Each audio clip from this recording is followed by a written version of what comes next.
আসসালামু আলাইকুম, স্বাগতম ব্রেকিং পয়েন্ট সংবাদে। আমি মোহাম্মদ রায়হান আজকের সব আন্তর্জাতিক খবর নিয়ে হাজির হয়েছি। শুরুতেই জানিয়ে দিব সংবাদ শিরোনাম, তারপর বিস্তারিত। সাবমেরিন থেকে হামলা করে ইরানের যুদ্ধজাহাজ ডুবিয়ে দিল যুক্তরাষ্ট্র। পঞ্চম দিনেও রক্তক্ষয়ী সংঘর্ষে জ্বলছে পশ্চিম এশিয়া, হামলা চালিয়ে যাচ্ছে আমেরিকা ইসরায়েল। ইসরায়েলের ৩ ঘাঁটিতে হামলার দাবি হিজবুল্লাহর। লেবাননে আরও এলাকা দখলে স্থল সেনাদের অনুমতি নেতানিয়াহুর। ইরানের স্কুলে হামলায় ১৬৫ জন নিহতের ঘটনায় গভীর উদ্বেগ জাতিসংঘের বিশেষজ্ঞদের। ৫ দিনের যুদ্ধে ৫০০ মার্কিন সেনা নিহত, দাবি ইরানের। আপনি যদি ইসরায়েলের ধ্বংস চান এবং মুসলিমদের বিজয় চান, তাহলে ভিডিওটিতে একটি লাইক ও চ্যানেলটি সাবস্ক্রাইব করে যাবেন। আসসালামু আলাইকুম, স্বাগতম জানাচ্ছি ব্রেকিং পয়েন্ট সংবাদে। আমি মোহাম্মদ কিবরিয়া। এতক্ষণ শুনছিলেন সংবাদ শিরোনাম, এবার বিস্তারিত হয়। আন্তর্জাতিক ভূরাজনীতিতে এই মুহূর্তে সবচেয়ে বড় এবং চাঞ্চল্যকর খবরটি আসছে মধ্যপ্রাচ্যের জলসীমা থেকে, যেখানে দাবি করা হচ্ছে যে মার্কিন যুক্তরাষ্ট্রের একটি সাবমেরিন থেকে হামলা চালিয়ে ইরানের একটি যুদ্ধজাহাজ ডুবিয়ে দেওয়া হয়েছে। আপনারা যারা নিয়মিত বিশ্ব সংবাদের খোঁজখবর রাখেন তারা নিশ্চয়ই জানেন যে গত কয়েক মাস ধরেই পারস্য উপসাগর এবং লোহিত সাগর অঞ্চলে এক ধরনের চাপা উত্তেজনা বিরাজ করছিল, যা এখন সরাসরি সংঘাতের রূপ নিয়েছে বলে আন্তর্জাতিক সংবাদ মাধ্যমগুলো রিপোর্ট করছে। সামরিক বিশেষজ্ঞদের মতে আধুনিক যুদ্ধে সাবমেরিন বা ডুবোজাহাজ অত্যন্ত কৌশলগত একটি অস্ত্র, যা পানির নিচ থেকে রাডারের চোখ ফাঁকি দিয়ে নিখুঁতভাবে লক্ষ্যবস্তুতে আঘাত হানতে সক্ষম। এই ঘটনার পর গ্লোবাল শিপিং রুট বা আন্তর্জাতিক নৌবাণিজ্যের পথগুলোতে এক বিশাল আতঙ্ক তৈরি হয়েছে, কারণ ওই অঞ্চল দিয়ে বিশ্বের প্রায় 1/3 জ্বালানি তেল পরিবাহিত হয়।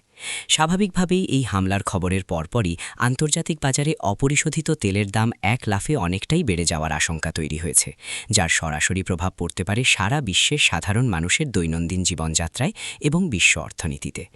ওয়াশিংটন বা তেহরানের পক্ষ থেকে এখন পর্যন্ত এই ঘটনার সম্পূর্ণ প্রযুক্তিগত বা কৌশলগত বিস্তারিত তথ্য আনুষ্ঠানিকভাবে প্রকাশ না করা হলেও প্রতিরক্ষা বিশ্লেষকরা মনে করছেন যে এই ঘটনাটি দুই দেশের মধ্যকার স্নায়ুযুদ্ধকে এক নতুন এবং অত্যন্ত বিপজ্জনক মাত্রায় নিয়ে গেল। অনেকেই মনে করছেন যে সাগরের এই আধিপত্য বিস্তারের লড়াই আসলে সমগ্র মধ্যপ্রাচ্যের নিয়ন্ত্রণেরই একটি প্রতিচ্ছবি। এই ধরনের সামরিক পদক্ষেপ সাধারণত কোনো বিচ্ছিন্ন ঘটনা হয় না, এর পেছনে থাকে দীর্ঘদিনের গোয়েন্দা নজরদারি এবং ভূ রাজনৈতিক হিসাব নিকাশ। প্রিয় দর্শক, আপনারা কি মনে করেন, এই ধরনের নৌসংঘাত কি বৈশ্বিক অর্থনীতিতে দীর্ঘমেয়াদী কোনো প্রভাব ফেলবে? আপনাদের মূল্যবান মতামত অবশ্যই কমেন্ট বক্সে আমাদের সাথে শেয়ার করবেন, কারণ আপনাদের প্রতিটি মতামত আমাদের কাছে অত্যন্ত গুরুত্বপূর্ণ এবং তা আমাদের আরও বস্তুনিষ্ঠ সংবাদ পরিবেশনে উৎসাহ যোগায়। সেই সাথে আপনারা যদি এই ধরনের আন্তর্জাতিক খবরের গভীর বিশ্লেষণ নিয়মিত পেতে চান, তবে ভিডিওটিতে একটি লাইক দিয়ে আমাদের সাথেই থাকুন, কারণ আপনাদের একটি লাইক আমাদের এই ধরনের তথ্যবহুল কন্টেন্ট তৈরিতে দারুণভাবে অনুপ্রাণিত করে। এই সাবমেরিন হামলার ঘটনাটি প্রমাণ করে যে আধুনিক নৌযুদ্ধ কতটা অত্যাধুনিক এবং দ্রুত পরিবর্তনশীল হতে পারে, যেখানে একটি মাত্র মিসাইল বা টর্পেডোর আঘাত পুরো একটি যুদ্ধজাহাজকে নিষ্ক্রিয় করে দিতে পারে এবং এর ফলে সৃষ্ট ঢেউ আন্তর্জাতিক কূটনীতির টেবিলেও বিশাল বড় ঝড় তুলতে সক্ষম।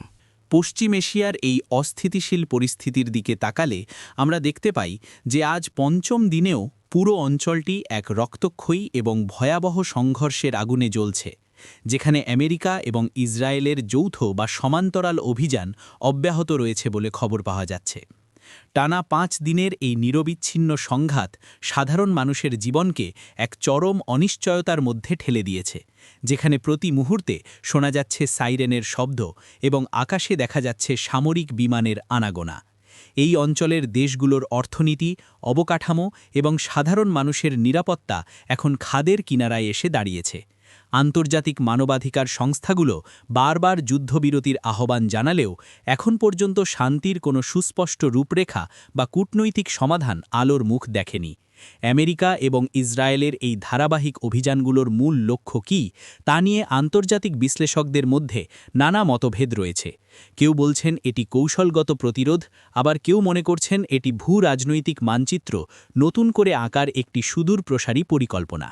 এই 5 দিনের যুদ্ধে অসংখ্য বেসামরিক মানুষ তাদের বাড়িঘর ছেড়ে নিরাপদ আশ্রয়ের সন্ধানে ছুটছেন, যা ইতিমধ্যে একটি বিশাল মানবিক সংকটের জন্ম দিয়েছে। জাতিসংঘ এবং অন্যান্য আন্তর্জাতিক ত্রাণ সংস্থাগুলো সতর্ক করে দিয়েছে যে এই সংঘাত যদি আরও কয়েকদিন স্থায়ী হয় তবে খাদ্য, পানি এবং ওষুধের মতো নিত্য প্রয়োজনীয় জিনিসপত্রের তীব্র সংকট দেখা দেবে, যা পরিস্থিতিকে আরও ভয়াবহ করে তুলবে। ইউরোপীয় ইউনিয়ন থেকে শুরু করে এশিয়ার বড় বড় পরাশক্তিগুলো এই সংঘাতের দিকে গভীর নজর রাখছে, কারণ মধ্যপ্রাচ্যের এই অস্থিরতা যে কোনো মুহূর্তে বৈশ্বিক সাপ্লাই চেইনকে বাধাগ্রস্ত করতে পারে। আপনারা জানেন যে যখনই এই অঞ্চলে যুদ্ধ বা সংঘাতের দামামা বাজে, তখন সারা বিশ্বের শেয়ার বাজার থেকে শুরু করে পরিবহন ব্যবস্থা সবকিছুতেই তার একটা নেতিবাচক প্রভাব পড়ে। দর্শক, আপনারা যারা আমাদের এই চ্যানেলটি নিয়মিত দেখেন তারা জানেন যে আমরা সবসময় চেষ্টা করি খবরের পেছনের খবরগুলো আপনাদের সামনে তুলে ধরতে। তাই এই মুহূর্তে পশ্চিম এশিয়ার এই যুদ্ধ পরিস্থিতি নিয়ে প্রতিদিনের আপডেট পেতে আমাদের চ্যানেলটি সাবস্ক্রাইব করে বেল আইকনটি চেপে রাখুন, যাতে কোনো গুরুত্বপূর্ণ। এদিকে সংঘাতের আরেকটি বড় ফ্রন্ট ওপেন হয়েছে লেবানন সীমান্তে, যেখানে হিজবুল্লাহ দাবি করেছে যে তারা ইসরায়েলের অত্যন্ত গুরুত্বপূর্ণ 3টি সামরিক ঘাঁটিতে সফলভাবে হামলা চালিয়েছে। অন্যদিকে ইসরায়েলের প্রধানমন্ত্রী বেঞ্জামিন নেতানিয়াহু লেবাননের ভেতরে আরও নতুন নতুন এলাকা দখলে নেওয়ার জন্য স্থলসেনাদের আনুষ্ঠানিকভাবে অনুমতি দিয়েছেন। হিজবুল্লাহর এই দাবি যদি সত্যি হয় তবে এটি ইসরায়েলের সামরিক প্রতিরক্ষা ব্যবস্থার জন্য একটি বড় ধরনের চ্যালেঞ্জ হিসাবে বিবেচিত হবে, কারণ ইসরায়েলের সামরিক ঘাঁটিগুলো বিশ্বের অন্যতম সুরক্ষিত এলাকা হিসাবে পরিচিত। অপরদিকে ইসরায়েলি স্থলবাহিনী লেবাননে প্রবেশের এই নির্দেশ পরিস্থিতিকে এক সম্পূর্ণ নতুন মাত্রায় নিয়ে গেছে, যা 2006 সালের যুদ্ধের স্মৃতিকে আবারও সামনে নিয়ে আসছে। স্থল অভিযান বা গ্রাউন্ড অপারেশন সাধারণত আকাশপথে হামলার চেয়ে অনেক বেশি জটিল এবং সময় সাপেক্ষ হয়, বিশেষ করে লেবাননের মতো পাহাড়ি এবং দুর্গম এলাকায়, যেখানে গেরিলা যুদ্ধের জন্য ভৌগোলিক পরিবেশ অত্যন্ত অনুকূল। নেতানিয়াহুর এই সিদ্ধান্ত প্রমাণ করে যে ইসরায়েল এখন আর শুধু আকাশপথে হামলা বা প্রতিরক্ষামূলক অবস্থানে সীমাবদ্ধ থাকতে চাইছে না, বরং তারা লেবাননের ভেতরে একটি বাফার জোন বা নিরাপদ বলয় তৈরি করতে মরিয়া হয়ে উঠেছে। এই সামরিক পদক্ষেপে লেবাননের দক্ষিণাঞ্চলের হাজার হাজার সাধারণ মানুষ বাস্তুচ্যুত হচ্ছেন এবং তারা বাধ্য হয়ে উত্তরাঞ্চলের দিকে বা প্রতিবেশী দেশগুলোর দিকে আশ্রয় খুঁজছেন। আন্তর্জাতিক সম্প্রদায়, বিশেষ করে ফ্রান্স এবং যুক্তরাষ্ট্র, এই সীমান্ত উত্তেজনা প্রশমিত করার জন্য পর্দার আড়ালে ব্যাপক কূটনৈতিক চেষ্টা চালিয়ে যাচ্ছে, কারণ লেবাননে একটি পূর্ণাঙ্গ স্থলযুদ্ধ শুরু হলে তা পুরো মধ্যপ্রাচ্যে দাবানলের মতো ছড়িয়ে পড়তে পারে। সীমান্ত রেখা, যাকে ব্লু লাইন বলা হয়, সেখানে জাতিসংঘের শান্তিরক্ষী বাহিনী অবস্থান করলেও বর্তমান এই তীব্র সামরিক সংঘাতের মুখে তাদের ভূমিকা অনেকটাই সীমিত হয়ে পড়েছে। ইসরায়েলের ভেতরেও এই স্থল অভিযানের সিদ্ধান্ত নিয়ে রাজনৈতিক মহলে এবং সাধারণ মানুষের মধ্যে মিশ্র প্রতিক্রিয়া দেখা যাচ্ছে। অনেকেই মনে করছেন এটি দেশের দীর্ঘমেয়াদী নিরাপত্তার জন্য জরুরি, আবার অনেকেই ভয় পাচ্ছেন যে এতে প্রচুর সেনা হতাহত হতে পারে এবং দেশের অর্থনীতি এক বিশাল চাপের মুখে পড়বে। এই চরম সংঘাতময় পরিস্থিতির মধ্যেই একটি অত্যন্ত মর্মান্তিক এবং হৃদয়বিদারক খবর বিশ্ব বিবেককে গভীরভাবে নাড়া দিয়েছে। ইরানের একটি স্কুলে হামলায় ১৬৫ জন নিহত হওয়ার ঘটনায় জাতিসংঘের বিশেষজ্ঞরা গভীর উদ্বেগ প্রকাশ করেছেন।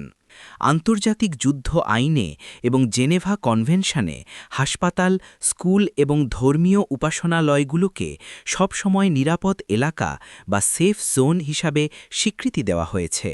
তাই একটি শিক্ষা প্রতিষ্ঠানে এই ধরনের প্রাণহানির ঘটনা কোনোভাবেই মেনে নেওয়া যায় না বলে আন্তর্জাতিক মানবাধিকার কর্মীরা তীব্র প্রতিবাদ জানিয়েছেন। জাতিসংঘের বিশেষজ্ঞরা এক জরুরি বিবৃতিতে বলেছেন যে সংঘাতের সময় শিশু এবং বেসামরিক নাগরিকদের নিরাপত্তা নিশ্চিত করা সকল পক্ষের সর্বোচ্চ অগ্রাধিকার হওয়া উচিত এবং এই ধরনের ঘটনা আন্তর্জাতিক মানবাধিকার আইনের চরম লঙ্ঘন। ১৬৫ জন নিরপরাধ মানুষের, বিশেষ করে শিক্ষার্থীদের এই অকাল মৃত্যু শুধু ওই পরিবারগুলোর জন্যই নয়, বরং পুরো মানবজাতির জন্যই এক অপূরণীয় ক্ষতি, যা একটি দেশের ভবিষ্যৎ প্রজন্মের ওপর এক বিশাল মানসিক এবং মনস্তাত্ত্বিক আঘাত রেখে যাবে। এই হামলার দায় এখন পর্যন্ত কেউ পরিষ্কারভাবে স্বীকার না করলেও এটি প্রমাণ করে যে চলমান এই সংঘাতে সাধারণ মানুষের জীবনের কোনো মূল্যই যেন আর অবশিষ্ট নেই। ইউনিসেফ এবং অন্যান্য শিশু অধিকার সংস্থাগুলো এই ঘটনার নিরপেক্ষ এবং আন্তর্জাতিক তদন্তের দাবি জানিয়েছে।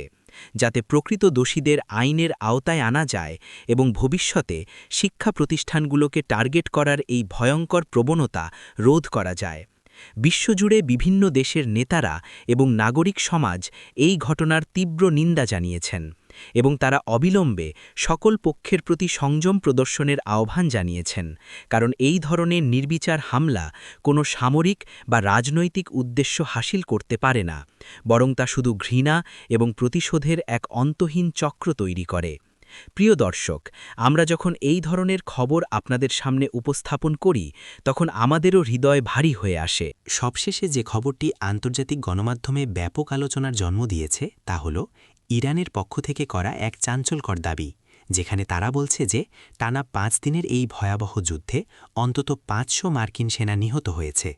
আধুনিক সামরিক ইতিহাসে এবং তথ্যপ্রযুক্তির যুগে এই ধরনের দাবি অত্যন্ত স্পর্শকাতর এবং এর সুদূরপ্রসারী প্রভাব রয়েছে। তবে সামরিক বিশ্লেষকরা এই দাবিটিকে ইনফরমেশন ওয়ারফেয়ার বা তথ্যযুদ্ধের একটি অংশ হিসেবেই দেখছেন, কারণ কোনো তথ্যকে মানসিকভাবে দুর্বল করতে বা নিজেদের দেশের জনগণের মনোবল চাঙ্গা রাখতে অনেক সময় এই ধরনের অতিরঞ্জিত পরিসংখ্যান ব্যবহার করা হয়ে থাকে। মার্কিন যুক্তরাষ্ট্রের প্রতিরক্ষা সদর দপ্তর পেন্টাগনের পক্ষ থেকে সাধারণত তাদের সামরিক হতাহতের বিষয়ে অত্যন্ত সুনির্দিষ্ট এবং কঠোর প্রোটোকল মেনে তথ্য প্রকাশ করা হয়, এবং এখন পর্যন্ত স্বাধীন কোনো আন্তর্জাতিক সংবাদ মাধ্যম বা নিরপেক্ষ সংস্থা এত বিপুল সংখ্যক মার্কিন সেনা নিহত হওয়ার এই দাবির সত্যতা নিশ্চিত করতে পারেনি। তবে এই দাবি কি যদি সাময়িকভাবেও সত্য হয়, তবে এটি যুক্তরাষ্ট্রের অভ্যন্তরীণ রাজনীতিতে এক বিশাল ভূমিকম্প তৈরি করবে, বিশেষ করে নির্বাচনের আগে বা রাজনৈতিক পট পরিবর্তনের এই সময়ে।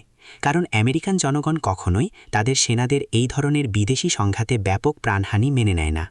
এই পুরো ঘটনাটি আমাদের চোখের সামনে স্পষ্ট করে তুলছে যে একবিংশ শতাব্দীর যুদ্ধ শুধু ময়দানেই লড়া হয় না, এটি মিডিয়া, সোশ্যাল প্ল্যাটফর্ম এবং মনস্তাত্ত্বিক জগতেও সমান্তরালভাবে চলতে থাকে।